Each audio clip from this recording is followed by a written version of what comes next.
Firing arrows might be the most satisfying gameplay element we've had in VR. While I love swinging a sword, it's hard to get that feeling perfect without haptic and perfected physics. Saints and Sinners does a fantastic job, but even that isn't truly flawless. Firing guns is also a very enjoyable gameplay element, and Onward's realistic reloading does give a lot of weight to that type of gameplay as well. But still, pulling back an arrow and letting gravity do its thing just seems to work. Now the game I'm covering today is In Death, very much a firing arrows type of experience. Hello everyone, this is Lipnox VR and we're talking about In Death. I've provided a code to do this brutally honest review. If you'd like to own it for yourself, it is $29.99 on the Oculus store for the Oculus Quest, and it is also available for PC VR and PSVR. Thanks for watching, and please subscribe if you like what you see. What is In Death?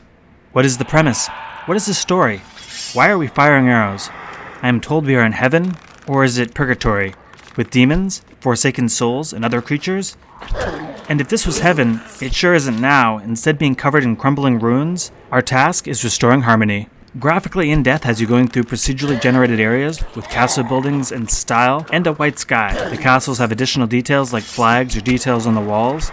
They're not overly complex areas, but running on the Oculus Quest, despite the increased fog taking away from being able to see the buildings and things too far away, the game does look fantastic on the hardware, and the style fits perfectly for a VR game, and I've heard the issue of fog is non-existent on the Quest 2, or far lessened. The evil forces you face off against vary in appearance, each looking as they should with good animations, and while maybe it's not a world I would like to hang out in a custom environment in, there is no denying that it's entertaining to progress through, with some unique things to look at. As for sounds, the arrow really sounds good when it makes impact, as do the enemies as they groan. You can hear the pullback of the arrow as well, and that is a great sound effect. That adds a lot of immersion. While there isn't so much of music, the ambient noises of the enemies does a lot to keep your ears engaged on what's going on. The biggest concern or divisive aspect about In Death is the control and the gameplay. Your default method of movement is teleporting either by throwing a shard or by using a special arrow.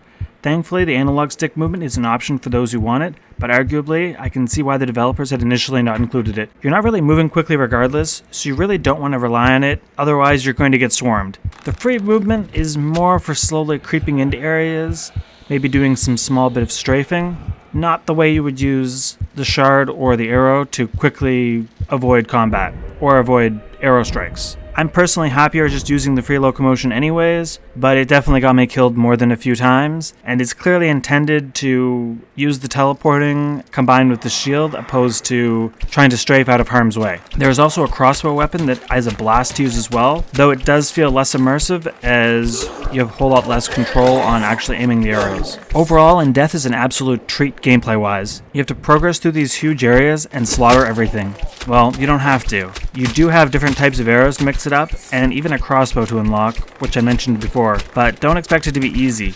In Death is a very hard time, and making it to the abyss is a goal only the best of archers will accomplish without real effort. And that boss fight is something that I perhaps hadn't expected but loved every moment of. Ducking and keeping an eye on your surroundings, very recommended. The game is definitely a grind, and repetitive at that, but when the core gameplay is this entertaining, I can't help but find myself enjoying every second and every headshot. I also would be doing this game a disservice by not drawing attention to the power-up arrows, which can be more than explosive at ensuring victory, often unlocked by a lucky hit, but you can purchase them during your progressing through as well, though getting the currency can take a bit of a grind.